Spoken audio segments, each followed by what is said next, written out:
Mesdames et messieurs, bonsoir et merci d'avoir choisi Canal 3 Bénin pour vous informer. Voici les titres du journal. Le palais des congrès de Cotonou abrite ce jeudi le tirage au sort des secrétaires exécutifs des mairies, des opérations placées sous l'expertise de la Loterie nationale du Bénin. Comme annoncé, 3 phases marquent ce tirage au sort. D'abord, ce sont les communes à statut particulier, ensuite les communes des mairies intermédiaires et enfin le tour des communes à statut ordinaire. Tout se passe dans une transparence absolue, comme vous allez le constater dans ce journal. Et pendant ce temps, les professionnels de la photographie se retrouvent pour communier ensemble et réfléchir sur les défis de leur métier.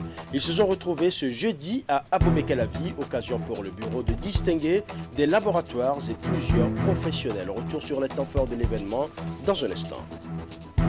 Nous allons également parler dans ce journal de la loi portant code de l'hygiène publique votée au Parlement et qui interdit dorénavant aux citoyens d'uriner ou de déféquer aux abords des voies publiques et dans les places publiques. Une décision salutaire certes, mais qui impose des mesures parallèles puisqu'aujourd'hui, dans les grandes villes, les infrastructures pouvant accueillir les usagers pour la satisfaction de ces besoins vitaux n'existent pas réellement. Dans ce journal, le constat d'une de nos équipes de reportage. Voilà pour les titres, mesdames et messieurs. À nouveau, bonsoir.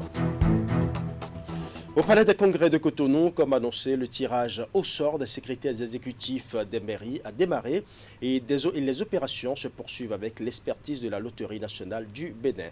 3 phases marquent ce tirage au sort. D'abord, ce sont les communes à statut particulier qui connaîtront leur secrétaire exécutif. Ensuite, les communes des mairies intermédiaires et enfin le tour des communes à statut ordinaire. Tout se passe dans une transparence absolue en présence des maires, préfets et bien d'autres cadres. Cette opération s'inscrit dans le cadre des réformes structurelles engagées dans le secteur de la décentralisation. Le ministre d'État en charge du développement et de la coordination de l'action gouvernementale, président du comité de supervision, a procédé à l'ouverture des travaux. Je vous propose un extrait du discours du ministre Abdoulaye Birchane. Nous voici à une étape cruciale de la réforme structurelle du secteur de la décentralisation. Une réforme majeure, issue d'un long, complexe et éprouvant processus au regard de ses exigences. Je veux saluer à cet effet tous les participants à cet exercice, en particulier les membres de la commission d'organisation, les membres du comité, mais surtout les maires et les candidats qui ont participé à cet exercice. La décentralisation constitue un des flux majeurs de l'historique conférence nationale ayant alors réuni les forces vives de notre chère patrie. Elle s'est concrétisée d'abord par la création des communes, puis ensuite par l'élection et l'installation des premiers conseils communaux, respectivement en décembre 2002 et en février 2003. Mais passé environ 2 décennies de pratique, les fruits s'avéraient bien loin de tenir la promesse des fleurs. Plusieurs facteurs expliquent cet échec, car il faut l'appeler ainsi. Et sans être exclusif, on peut citer notamment un management tributaire des pesanteurs politiques, un personnel inadéquat, un système local inefficace et corrompu de gestion des marchés publics, des infrastructures parfois incompatibles si elles ne sont pas tout simplement insignifiantes, une gestion budgétaire approximative et enfin une fiscalité locale peu adaptée aux exigences et enjeux de la décentralisation et du développement. Je veux rassurer ici sur le fait que cette sélection est sous l'importante réserve d'ultérieures enquêtes de moralité qui s'imposent en la matière. Enfin, chacun des candidats tirés dans cet exercice aura un délai de 48 heures pour se désister le cas échéant. Et dans ce cas, les maires concernés procéderont à un autre tirage. Pour le reste des communes et dans l'ensemble, le tirage sera fait de sorte que 26 femmes, soit dans plus de tiers des mairies, soit secrétaires exécutifs de communes. C'est un choix du gouvernement, c'est un choix nécessaire, c'est un choix pertinent, tant nous avons la conviction que les femmes candidates ont le bagage nécessaire pour valablement prétendre à ces fonctions. Nous sommes dans le mois de la femme, n'est-ce pas? Et nous allons le traduire dans nos décisions. Mesdames et messieurs, soyons heureux pour tous les candidats, notamment pour les 77 SE qui seront sélectionnés à l'issue du tirage. Cela dit, Il est important de rappeler que c'est maintenant que le plus dur commence pour eux au regard de l'importance des résultats attendus de chacun au niveau des responsabilités où il se trouvera. Il faut souligner que les 4 communes à statut particulier connaissent déjà leur secrétaire exécutif. Pour Porto Novo, c'est Isabelle Emiessou. À Cotonou, c'est Nestor Manoume qui est tiré au sort. À Parakou, c'est Hyacinthe Eleguede. Et à Abomey-Calavi, c'est Karine Olakitan Laourou qui est tiré au sort. Vous aurez plus de précisions sur les autres noms dans nos prochaines éditions. Alors, président Djougou, qui a accueilli son nouvel évêque ce mercredi 30 mars 2022, Monseigneur de Clairvaux-Thora, a reçu un bel accueil de la part des populations massivement mobilisées pour la circonstance. Retour sur les temps forts de ces moments remplis d'émotions et de solennité avec Alassane Harouna. Monseigneur Bernard de Clairvaux-Thora, accueilli triomphalement par les populations de Djougou. En provenance de la cité des Kogourou, le deuxième évêque de Djougou a reçu ce mercredi 30 mars 2022 un accueil des grands jours réservé par les populations de la cité des Pétoni, Nyoraya Takora. Vous êtes l'envoyé de Dieu à ce peuple. Vous comprenez donc aisément ce que vous voyez en ce moment sous vos yeux, à savoir que votre entrée triomphale à Djougou n'est pas une joie seulement partagée par la communauté catholique. Excellence, c'est donc au nom de tous, dans la diversité et la richesse de leurs composantes, que le comité d'organisation de votre accueil et de votre sac me charge de vous souhaiter officiellement la bienvenue à Djougou. L'arrivée de l'homme de Dieu dans cette cité fortement islamisée est saluée aussi bien par les chrétiens catholiques que par la communauté musulmane, sorti massivement pour exprimer sa joie à l'hôte du jour. Une cohésion sociale très appréciée par l'autorité communale qui se réjouit de l'arrivée triomphale de ce nouveau pasteur à la tête du diocèse de Djougou. La commune de Djougou est heureuse de vous souhaiter la bienvenue en ce jour où vous foulez officiellement son sol béni. C'est vous que Dieu nous a donné pour que nous cheminons la main dans la main et qu'ensemble, nous recherchions la volonté du Père Céleste pour le bonheur des habitants de cette commune. Recevez, Excellence, nos joyeux et heureux vœux pour un fructueux ministère épiscopal dans cette ville très islamisée qui a pourtant besoin de la contribution de l'Église. Pour marquer ce jour et l'inoubliable souvenir de l'entrée triomphale de Monseigneur Bernard de Clairvaux-Thora à Djougou, un présent lui sera offert par l'autorité communale. L'archevêque de Parakou recevra à son tour son cadeau en reconnaissance à la brillante transition qu'il a assurée à la tête du diocèse de la ville. Je suis dans l'émotion parce que le Seigneur, notre Dieu, est fidèle. Il m'a envoyé vers vous ici à Djougou pour qu'ensemble on puisse dire cette joie que le Seigneur veut pour ses enfants. Et je voudrais, combien je voudrais, que ce soit cette joie qui nous anime jour après jour. Que nous vivions, que nous marchions ensemble pour transformer ce beau carrefour, ce cœur de notre pays, géographiquement. Nommé le 12 février 2022 par le pape Benoît XVI, Monseigneur Bernard de Clairvaux-Thora recevra l'ordination épiscopale le samedi 2 avril 2022 à l'évêché de Djougou.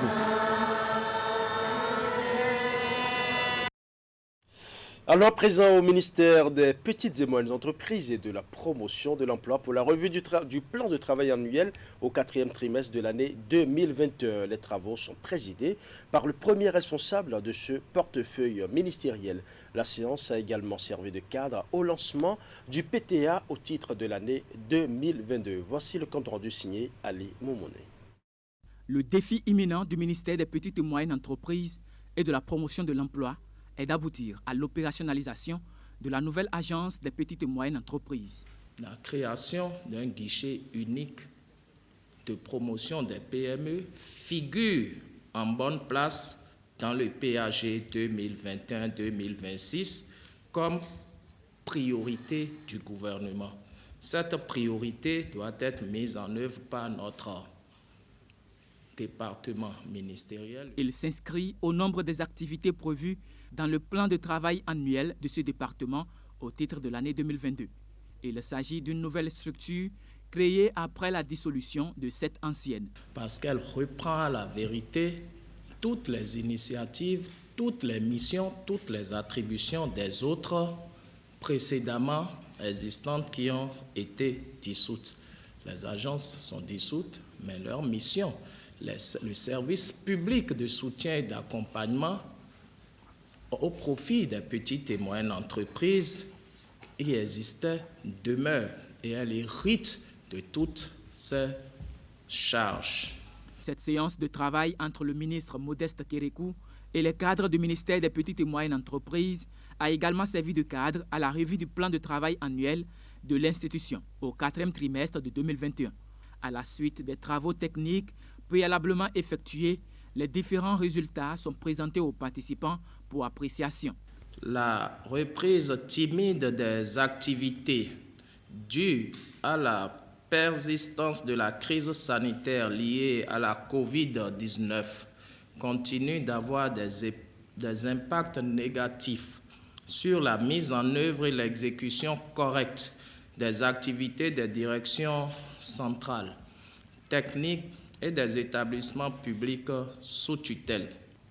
Monsieur le ministre, Mesdames et Messieurs, je finirai mes propos en prenant l'engagement au nom de mon équipe de redoubler d'ardeur pour une mise en œuvre correcte et efficace de nos prestations auprès de l'ensemble des structures de notre ministère. À l'issue des travaux, des recommandations sont faites pour améliorer davantage les résultats du ministère des Petites et Moyennes Entreprises et de la promotion de l'emploi cette année. Il faut souligner que les membres de la cellule sport et artisanat ont participé aussi à la séance afin d'accompagner l'institution dans l'atteinte de ses objectifs. Nous allons à présent faire une incursion dans l'univers des écoliers pour répondre à quelques questions qui taraudent les ménages des parents. Que mangent les enfants pendant la récréation? Dans quelles conditions ces mets leur sont servis? Et dans quelle ambiance passe-t-il leur récréation? Autant de questions qui ont suscité la curiosité d'une de nos équipes de reportage qui a passé une demi-journée à l'école primaire publique Charles Guillot de Cotonou aux côtés des écoliers. Dans cette école, le directeur Richard Hunjo a mis tout un système en place pour permettre aux écoliers, petits comme grands, de pouvoir jouir de ce moment de pause. C'est un reportage signé Idrissou Boukari. Premier jour de la semaine à l'école primaire publique Charles Guillot de Cotonou. Sur la cour de l'école, silence radio. Bonjour, monsieur. Dans les classes, écoliers et enseignants sont en pleine activité. Elle active le feu. Son ami Ayaba. Pendant ce temps, on aperçoit des dames faire leur entrée dans l'école, bras chargés comme la tête aussi. C'est en réalité elles qui vendent à manger aux enfants ici pendant la récréation. En attendant d'accueillir leurs jeunes clients, elles ont le devoir de mettre les lieux au propre. Après le nettoyage du réfectoire, il faut disposer les mets cuisinés aux écoliers ce jour. Sur les tables, les repas sont diversifiés.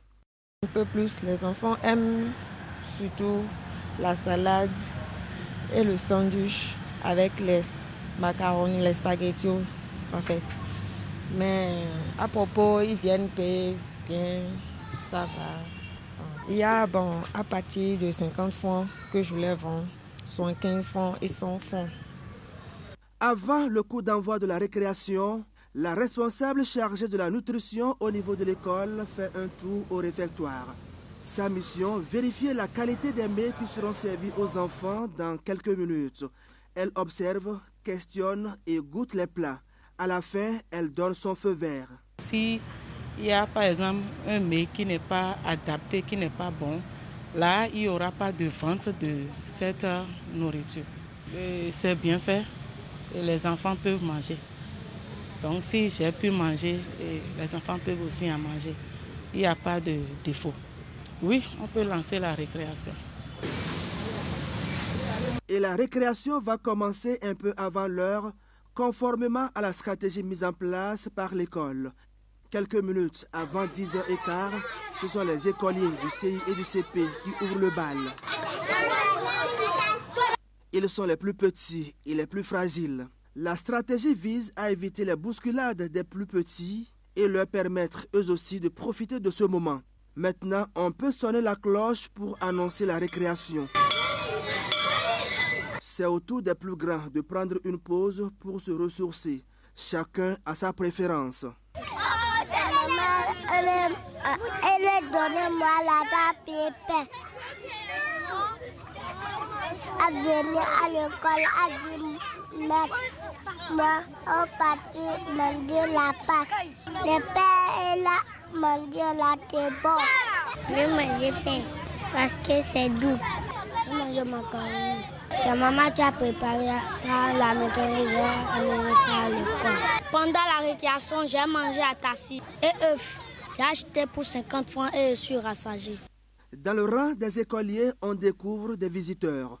Ils sont des anciens apprenants de cette école et désormais élèves au CEGB Gamay. Mais aux heures de la récréation, ils préfèrent revenir au bercail pour manger.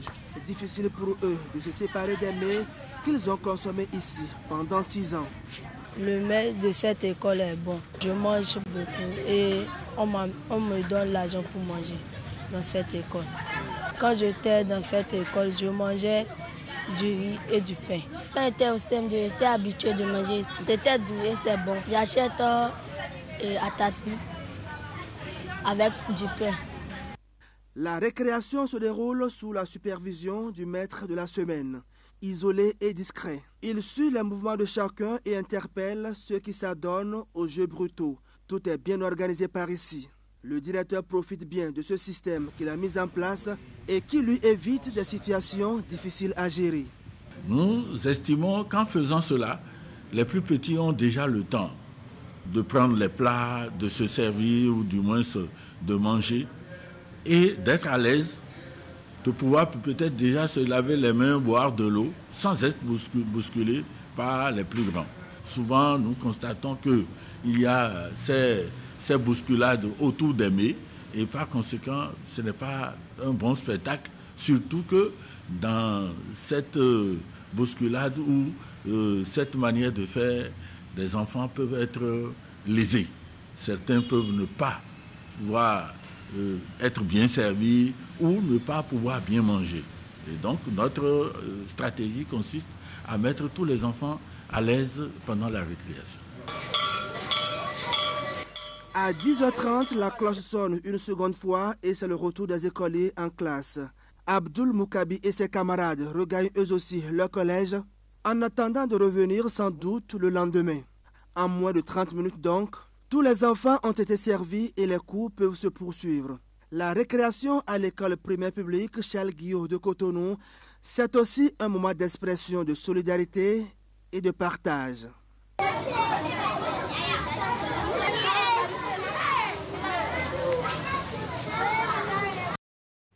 Voilà, la récréation est terminée. Parlons donc des professionnels de la photographie qui se sont retrouvés ce jeudi à Abomey-Calavi pour réfléchir sur leurs conditions actuelles de travail.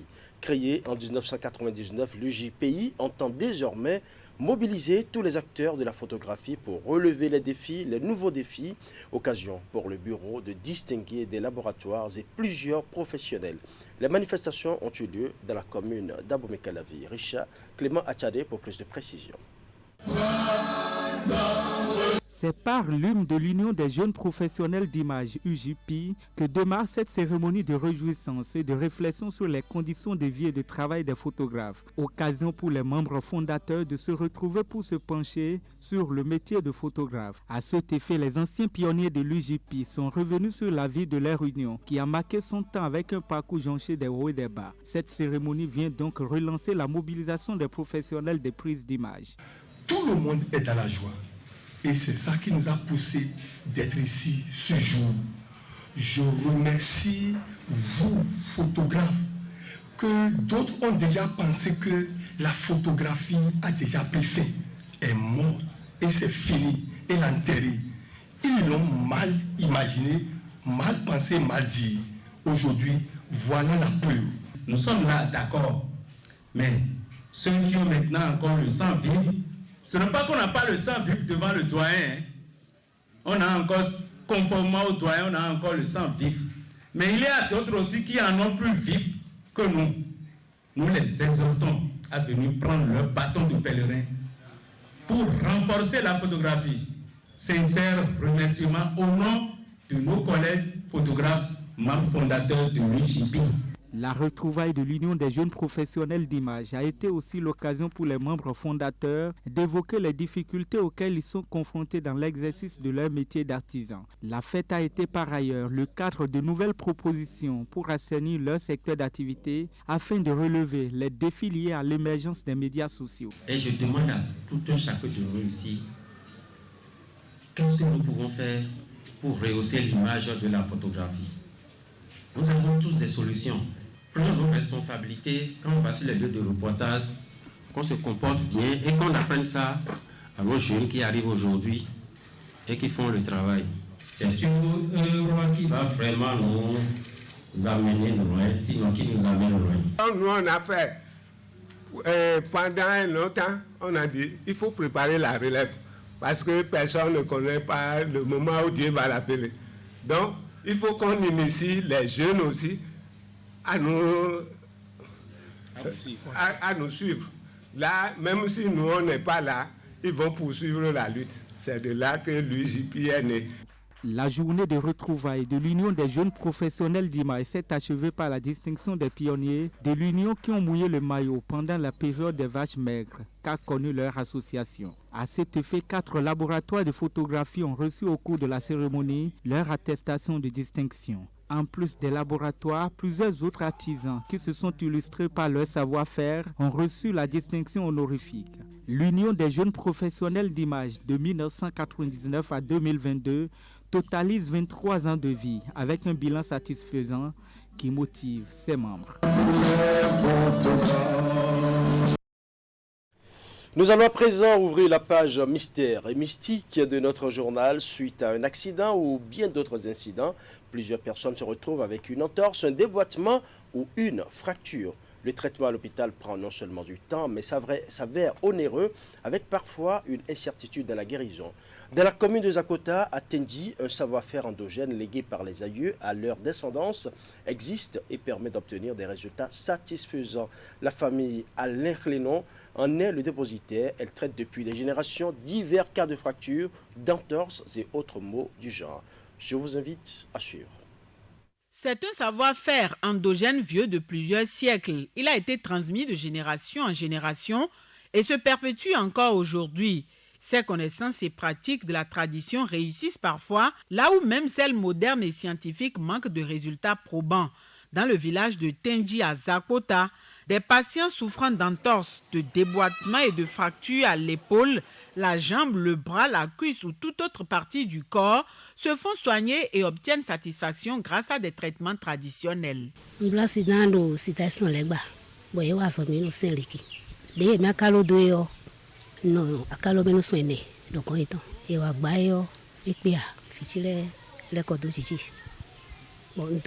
J'ai eu un choc et malheureusement j'ai cassé une cuisse. C'est ma raison d'être ici. Sinon j'étais même à l'hôpital. J'ai fait quelques 3 jours là-bas. Mais j'aurais appris que ici c'est plus rapide que là-bas. C'est ce qui m'a amené ici. On place dans boy ça va pour piler à sommer ça un toto le coton il dormait quand à ça quand j'ai entendu doit ça au fil donc quand deux gamins il y a mon sang fin minute fichier là quand t'as sous le confie il a fichier sur le fiboton fibo a dormi là puis et watio et na ya nuit on bon ka fait no boy blo son dopo. Parfois, le traitement à l'hôpital ne réussit pas et on est obligé de venir ici. Donc, il vaut mieux directement se faire traiter ici. La guérison pour ces patients est assurée par des hommes et femmes d'une même famille. La quasi-totalité de la descendance Alain Clénon possède ce don pour peu qu'ils respectent certaines règles et se rendent disponibles à apprendre auprès des géniteurs et anciens. Le début, ils sont touchés avec de l'eau, avec des tisanes préparées. L'eau est chaude Et c'est qu'il touche avec ça, il touche avec des pailles coupées, il touche avec ça, tout touche. Et il y a quelque chose comme, comment dirais-je, et beurre de karité, et il passe beurre de karité là, et il prend le pain coupé là, pour emballer jusqu'à un niveau donné, et ils vont attacher ça. Après avoir attaché, et ils vont faire chose là, bander avec bande blanc là, ils attachent ça.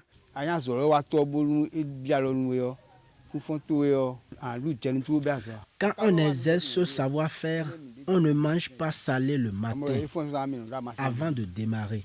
Très tôt, il faut chauffer les tisanes.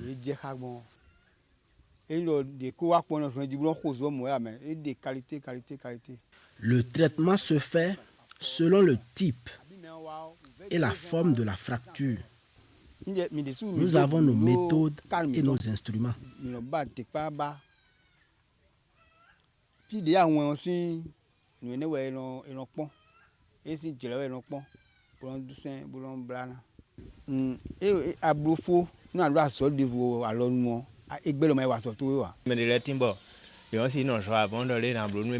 Certains restent chez eux et nous allons leur administrer les soins. Quelle que soit la fracture, nous traitons tant que c'est encore possible. Nous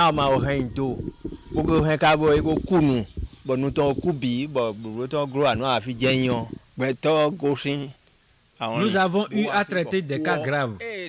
À l'arrivée d'un parmi eux, il n'y avait plus d'espoir, mais nous avons réussi.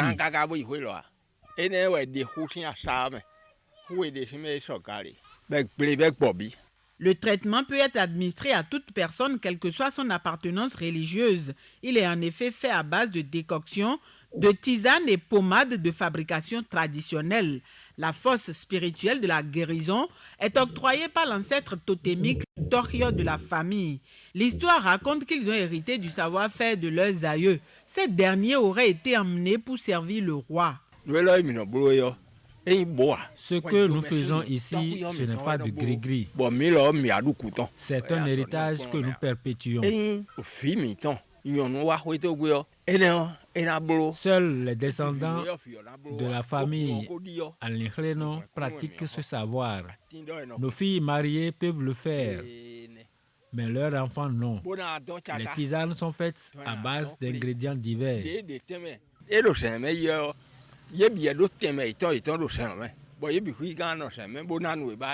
Immobilisés pendant 3, 4 ou 6 mois selon la gravité du mal, les patients sont hébergés par leurs soignants.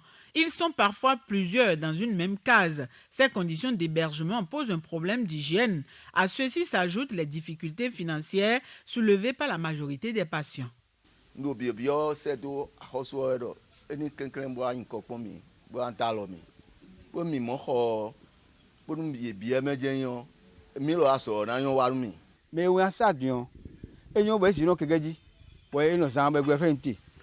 Parfois, l'immobilisation est nécessaire pour accélérer la guérison. Comme c'est un don, nous ne taxons pas les patients.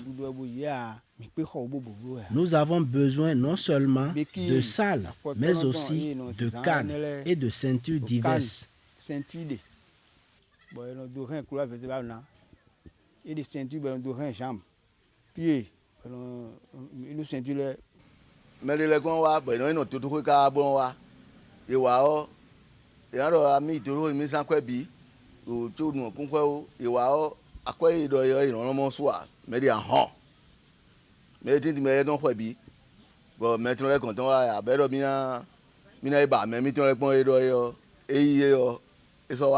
Le traitement des diverses fractures réussi à Tenji vient une fois encore mettre l'accent sur la disponibilité de solutions traditionnelles efficaces à des problèmes sérieux. Face aux difficultés qui entravent la valorisation de ce savoir-faire endogène, les praticiens en appellent à l'accompagnement de personnes de bonne volonté ou des organisations non gouvernementales. Dans le cas présent, ces guérisseurs souhaitent la construction de salles d'hospitalisation dont la gestion et l'entretien seraient définis et confiés à un comité composé des membres issus de chacune des parties. Nous allons à présent parler de la loi portant code de l'hygiène publique votée au Parlement et qui interdit dorénavant aux citoyens d'uriner ou de déféquer aux abords des voies publiques et dans les places publiques. Seulement aujourd'hui, dans les grandes villes, les infrastructures pouvant accueillir les usagers pour la satisfaction de ces besoins vitaux n'existent pas. Voici le constat réalisé par Assomankani Assomo. À l'instar de la plupart des métropoles béninoises, Cotonou et Abomey-Calavi ne disposent pas d'infrastructures, douches, cabinets des hommes, urinoirs. Un constat clair au moment où le gouvernement vient de promulguer le code portant hygiène publique le 16 février 2022. Il est vrai que l'envie d'uriner ne prévient pas, mais ce n'est pas une raison pour le faire sur les places publiques.